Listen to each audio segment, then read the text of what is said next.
¿Sabías que la demencia senil reduce la capacidad de aprender, razonar o recuperar las experiencias pasadas?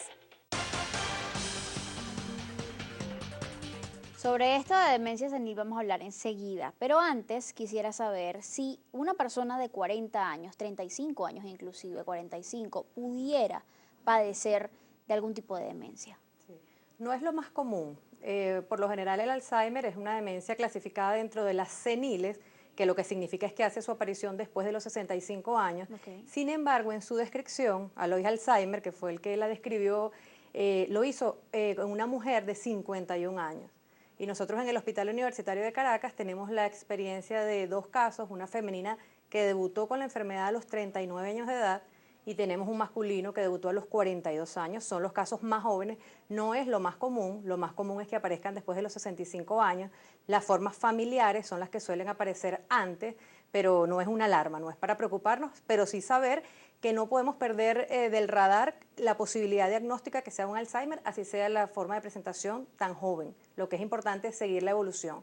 O sea, ver toda la clínica, si comenzó con trastornos de memoria, que fueron empeorando, que es paulatinamente progresivo, hasta llegar a la incapacidad del paciente, y hacemos reevaluaciones cognitivas cada 6, 8 meses, y da que de verdad está deteriorando globalmente su perfil cognitivo, la posibilidad diagnóstica que nos queda por hacer es que sea una demencia tipo Alzheimer. Aprovechando justamente parte de esa información, ¿es cierto que este tipo de enfermedades tienen más preferencia por las mujeres que por los hombres, doctor? Estadísticamente se presenta el Alzheimer más frecuentemente en mujeres que en hombres, Ok, a diferencia de la vascular que es más frecuente en hombres que en en hombres. mujeres. Pero evidentemente son diferencias muy pequeñas. Cuando aparecen las demencias quizás en edades tan tempranas, 42 años, 51 años, ¿se pudiera por lo general asociar el desarrollo de estas patologías con algún tipo de factor hereditario? Por lo general las personas tienen antecedentes familiares también con casos de demencia. Sí, por lo general las formas estas de temprana aparición están más relacionadas con un factor genético. Ok. Esto no significa, o sea, lo que hace la genética es tener una tierra abonada. Si tú tienes familiares con una demencia o con hipertensión o con diabetes, lo que va a hacer es que tú tengas más probabilidad que otra persona de desarrollarla. Eso no es lineal, no es que porque mi mamá lo tiene, yo lo tengo. Pero en Ok. estas formas tempranas sí hay una mayor correlación, o sea, por lo general estas personas que debutan a tan temprana edad tienen su abuela o su madre o hermanos familiares en la misma línea que también lo han padecido. Pero definitivamente para que se desarrolle la demencia como tal, sí deben haber algunos factores genéticos alterados, ¿o no? No No necesariamente. necesariamente. No necesariamente. Eso es importante también aclararlo. Ahora, ¿cuán grande también es, doctor, la estigmatización en torno a este tipo de enfermedades? Eh, bueno, por las características de la enfermedad, siempre este tipo de padecimiento es sensible a que las personas no lo comprendan.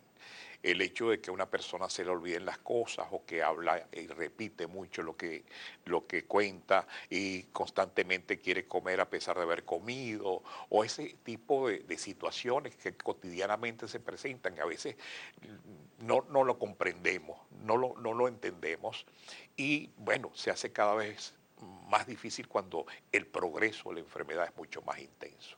Esto eh, va a producir a veces una desesperación muy marcada y Ok. los familiares no están preparados para estas situaciones. Ahorita se hace un gran hincapié en la protección tanto de los familiares como de los cuidadores, porque son los que inmediatamente sufren más las consecuencias del cuidado de estos pacientes. ¿Hay curas para la demencia? Bueno, eso depende del tipo de demencia. Hay unas demencias que por etiología son reversibles, ¿sí? O sea, que se conoce una causa, por ejemplo, una demencia medicamentosa o postraumática, y al tratar la causa, si la causa revierte, la persona puede retornar a su nivel de funcionamiento premórbido, que se llama, antes de la enfermedad. Sin embargo, en el caso que nos ocupa hoy, que es la demencia tipo Alzheimer, siendo una enfermedad neurodegenerativa, lo que se espera es que sea progresiva. No hay una cura para ella, lo que existen son tratamientos que pueden hacer que la rata de progresión se sea más lenta. Ok. Eso sí existe, tratamientos farmacológicos y no farmacológicos que van a permitir que el paciente se quede en un estadio de la enfermedad durante mucho más tiempo que si no recibiera este tipo de tratamiento. Vamos a entender de inmediato un poquito más de qué se trata el Alzheimer, porque además es la causa de entre el 60 y el 70%, según la Organización Mundial de la Salud, de los casos de demencia. ¿Qué es lo que pasa en el cerebro para que se desarrolle esta enfermedad? ¿O cómo se desarrolla en sí? El paciente presenta su deterioro fundamentalmente en la parte de la corteza cerebral. El cerebro tiene una parte externa, como los árboles, que es la corteza, que es donde prácticamente se centran casi todos los procesos, tanto emocionales como motores, etc. A nivel de los lóbulos temporal, frontal y prefrontal, es donde se están involucrados estos lóbulos en el cerebro, con las emociones, con las expresiones conductuales, con las explosiones, con la ira, con la pasividad, etc. Entonces, estos son los elementos que son más tocados en el deterioro que se produce en este tipo de pacientes. Y por supuesto, sus factores más importantes están vinculados al comportamiento, a la conducta, al olvido, a algunos hábitos aprendidos que van desapareciendo.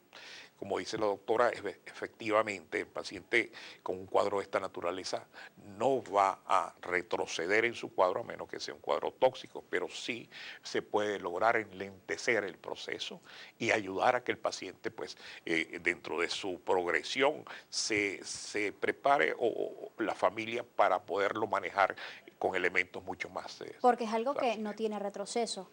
No, Una vez no. que va progresando la enfermedad, pues ya no hay vuelta atrás. Como lo decía la Sí. doctora, podemos desacelerar un poco esa velocidad de progresión, de desarrollo de la enfermedad, pero definitivamente no podemos volver atrás. No. Ahora, ¿cuáles son, para ya puntualizar, las principales actividades mentales que se ven afectadas toda vez que una persona comienza a desarrollar la enfermedad?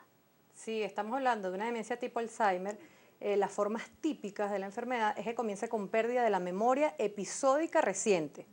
Es decir, la persona probablemente no se va a acordar lo que desayunó esta mañana, pero aún se sigue acordando de cómo se llamaba su maestra de primer grado, Ok. dónde le celebraron sus 15 años, cuál fue su primer novio, cuál era su canción favorita, etc. Entonces comienza así, memoria episódica, o sea, de lo que yo viví, pero lo más reciente, se pierde de lo más reciente a lo más remoto. A eso se le va sumando fallas en las habilidades visoperceptivas, visoconstructivas, de repente tiene que acomodar algo y lo hace mal, o si tú le colocas un rompecabezas no tiene mucha idea de cómo armarlo. Luego a esto se le van sumando fallas para prestar atención, para comprender órdenes complejas. Tú le puedes decir, tráeme un vaso de agua y te lo puede traer, pero luego tú le dices, tráeme el vaso de agua de la jarra amarilla que está en la parte de atrás de la nevera. No te va a traer el vaso de agua porque como fueron muchas instrucciones en una sola, se va a perder. Y luego se pierden hasta las instrucciones más sencillas. O sea, siempre hay que hablarles de a un solo paso, mandarle a hacer una cosa a la vez. Hasta que finalmente, bueno, se pierde toda la parte del compromiso consigo mismo, el aseo personal. Comportamiento. Exacto, hay fallas en conductuales, conductas inadecuadas. Puede acompañarse de síntomas psicológicos y conductuales, pero en esta parte es muy importante saber que estos síntomas relacionados con depresión, ansiedad, irritabilidad, tienen mucho que ver con el trato que reciben del otro. Hay un concepto más o menos reciente que es lo de las células en espejo y es como yo me comporto en consecuencia del comportamiento de un otro. Y esto está como muy al día en ellos, muy a flor de piel. Entonces ellos van a ser muy responsivos. Si tú los tratas amablemente, con mucha paciencia, ellos en general van a responder muy bien. Si tú estás ansioso, irritable, lo gritas, lo batuqueas, etcétera, él no va a responder bien y si es en una situación determinada la va a tener mal asociada. Por ejemplo, tú lo vas a meter a bañar y lo agarraste fuertemente o le pusiste el agua fría, después le dicen a uno, mira, es que no se quiere bañar más y uno lo que tiene que hacer es ir hacia atrás y mira qué situación incómoda pasó, porque el paciente no va a recordar, no, es que la última vez él me bañó con agua fría. ¿Qué hizo que se bloqueara? No, eso lo va a olvidar, pero la parte emocional, esa sensitiva del malestar, de la mala asociación de ese recuerdo con algo emocional, eso sí queda impregnado. Queda allí. ¿Cuál es la diferencia fundamental entre demencia senil, doctor, y el Alzheimer, la enfermedad de Alzheimer? La demencia, es decir, el Alzheimer es una variedad demencia. de las demencias seniles. Es decir, hay varios tipos de demencias Ok. que aparecen en la senilidad, que son el Alzheimer, las vasculares, las de los cuerpos de Levy, hay otras asociadas, por ejemplo, enfermedades como el Parkinson, la Corea, hay varios tipos. Es decir, que el término de senilidad o el adjetivo está mucho más relacionado es con la edad, con el sí. momento en el que aparecen estas enfermedades. Correcto, pero no quiere decir que al llegar a la etapa senil, o sea, al tener después de 65 años, es que tú vas a desarrollar la demencia de por sí. No, es al revés. Es que cuando hablamos de demencia senil, hace referencia a que comienza después de los 65 años. Pero es importante saber que es diferente el envejecimiento normal. No toda persona mayor de 65 años va a desarrollar toda esta serie de características clínicas que hemos mencionado. Tenemos mucha participación a través de la cuenta en Twitter @solucionesgb. Vamos a comenzar a leer parte de estos comentarios. Gino Petricelli nos dice por acá: por efecto de estrés tengo la memoria inmediata un poco afectada. Sin embargo, la vieja memoria funciona bien. ¿Hay algo de Alzheimer? No, Pregunta él. no necesariamente. Generalmente los procesos ansiosos o de estrés van a limitar un poco la atención. El proceso de aprendizaje está vinculado a la atención. Si yo atiendo, yo voy a fijar lo atendido y voy a guardarlo. Y una vez que necesite, lo voy a evocar. Okay. Ese es el proceso de memoria. Ahora, cuando la persona está muy angustiada, muy tensa, está pendiente de muchas cosas al mismo tiempo. Entonces, está viendo algo, pero está pendiente de otra cosa que está pasando. Entonces, evidentemente, no va a fijar la atención bien y, por supuesto, no va a recordar. Esas pérdidas de memoria que se producen en pacientes con ansiedad, con angustia, con depresión inclusive, están más vinculados al cuadro en sí.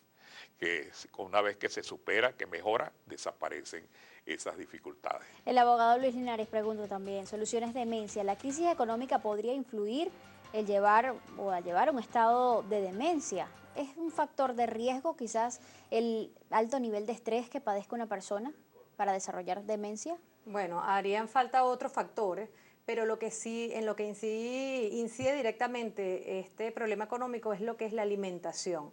Y sin lugar a duda, un cerebro que no recibe todos los nutrientes, sobre todo desde el que están en el vientre, ese cerebro tiene que estar bien nutrido, proteínas, vitaminas, carbohidratos, etcétera. Si esa dieta se acorta por los factores económicos, sí va a tener unas repercusiones en el plazo inmediato, mediano y, por supuesto, ya en la edad avanzada. Es multifactorial, entonces. Así es. Este tipo de enfermedades son multifactoriales. Tenemos que hacer una pausa. Al regreso continuamos leyendo más Twitter y vamos a averiguar pues qué podemos hacer frente a cuadros como estos. Cómo reaccionar, cómo tratar a un familiar así y cuál es la atención que también debe recibir el cuidador y los familiares. Ya venimos.